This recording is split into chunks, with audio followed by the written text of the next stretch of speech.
उत्तर प्रदेश के हाथरस के लिए राहुल गांधी रवाना हुए हैं। हाथरस कांड के पीड़ित परिवार से राहुल गांधी मुलाकात करने के लिए निकले हैं। पीड़ित परिवार ने राहुल गांधी को चिट्ठी लिखी थी, ये सूत्र बता रहे हैं। और ये जो पत्र पीड़ित परिवार की तरफ से राहुल गांधी को लिखा गया था, इस पत्र में लिखा था, सरकार ने जो वादे किए वो हमें नहीं दिया। 4 साल पहले आपको याद होगा, हाथरस में एक दलित युवती से दरिंदगी हुई थी और इलाज के दौरान युवती की जब मौत हो गई थी तो फिर युवती को आनन फानन में वो जलाने वाला मामला जिसने पूरे देश को हैरान कर दिया था।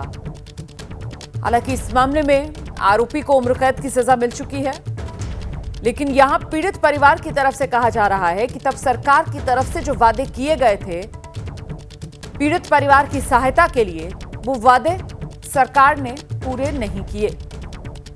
और इसी को लेकर पीड़ित परिवार की तरफ से राहुल गांधी को चिट्ठी लिखी गई और अब आज राहुल गांधी पीड़ित परिवार से मिलने के लिए हाथरस जा रहे हैं।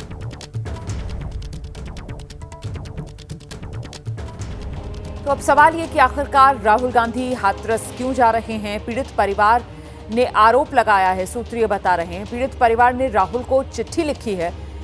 पीड़ितों को जो वादा किया गया था कि घर मिलेगा, उनको नौकरी दी जाएगी, कुछ नहीं मिला। पीड़ितों के घर के बाहर पुलिस का पहरा है। सरकार ने जो वादे किए थे वो पूरे नहीं किए। इसी को लेकर पीड़ित परिवार की तरफ से राहुल गांधी से गुहार लगाई गई, राहुल गांधी को चिट्ठी लिखी गई और अब राहुल गांधी हाथरस जा रहे हैं। सीधे आपको लेकर चलते हैं, हमारे साथ हमारे सहयोगी जैनेंद्र इस वक्त मौजूद हैं। जैनेंद्र, ये कुछ जानकारी मिल पा रही है पीड़ित परिवार की तरफ से? ये चिट्ठी कब लिखी गई थी राहुल गांधी को?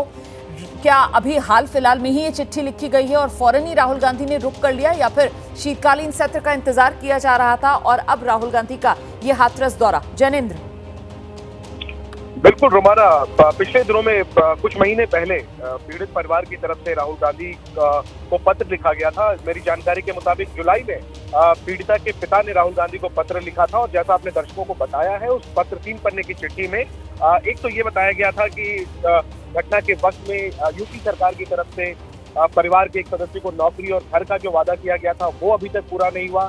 इसके अलावा रोमाना, आपको मालूम है 4 आरोपी इसमें थे, उसमें से 3 को बरी कर दिया गया और एक जिसे सजा भी हुई उसे गैर जानसन हत्या के मामले में सजा हुई।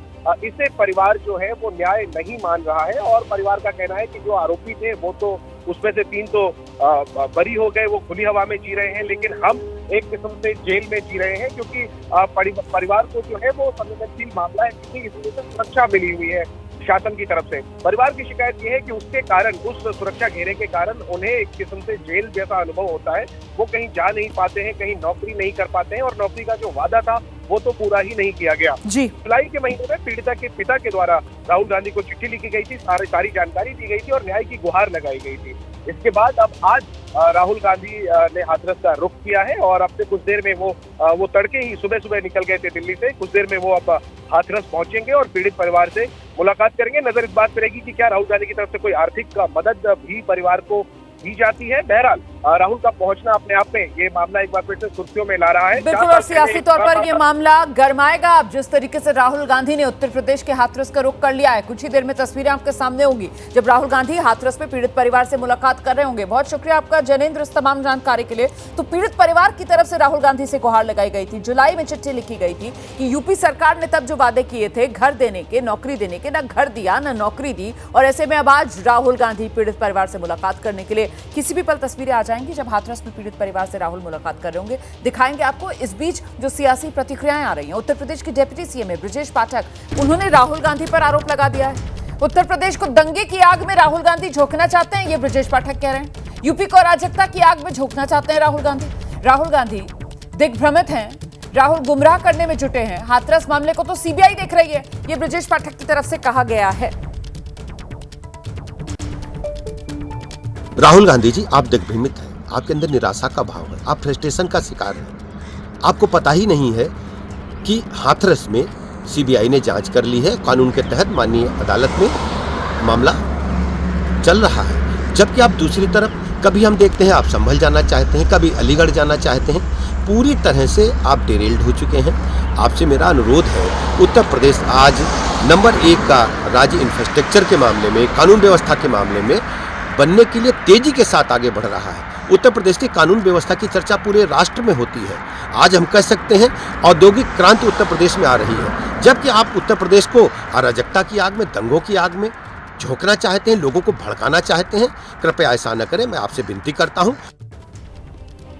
तो उत्तर प्रदेश के डिप्टी सीएम ब्रजेश पाठक को आप सुन रहे थे, जिनके निशाने पर राहुल गांधी हैं। राहुल गांधी फिलहाल हाथरस जा रहे हैं और राहुल के इस हाथरस दौरे को लेकर सुरक्षा भी कड़ी कर दी गई। हाथरस में पीड़ित परिवार के घर पुलिस ने सुरक्षा बढ़ा दी है। आपको तस्वीरें भी दिखाएंगे हम। इस वक्त की बड़ी खबर आपको यही बता दें कि हाथरस में जो पीड़ित परिवार है उससे मुलाकात करने के लिए राहुल गांधी आज तड़के ही दिल्ली से निकल गए हैं। हाथरस जा रहे हैं राहुल गांधी। हाथरस में जो पीड़ित परिवार, उसी की तरफ से राहुल गांधी से गुहार लगाई गई थी, चिट्ठी लिखी गई थी जुलाई के महीने में, जो जानकारी मिल रही है। और उसमें कहा गया था कि जो आरोपी हैं उनमें से 4 आरोपियों में से 3 को तो अदालत ने बरी कर दिया। ये इस तरीके की पैरवी जो सरकार ने की कोर्ट में। और साथ ही साथ ये भी पीड़ित परिवार की तरफ से गुहार लगाई गई कि तब जो सरकार की तरफ से वादा किया गया था कि घर दिया जाएगा, नौकरी दी जाएगी पीड़ित परिवार को, वो कोई भी वादा 4 साल गुजर गए हैं, सरकार की तरफ से पूरा नहीं किया गया है। ऐसे में पीड़ित परिवार ने राहुल गांधी को चिट्ठी लिखी और अब आज राहुल गांधी हाथरस दौरे पर हैं। कुछ ही देर में राहुल गांधी हाथरस पहुंच जाएंगे। इस खबर पर हमारी नजर लगातार बनी हुई है। कोई अपडेट होगा तो फौरन आप तक पहुंचाएंगे।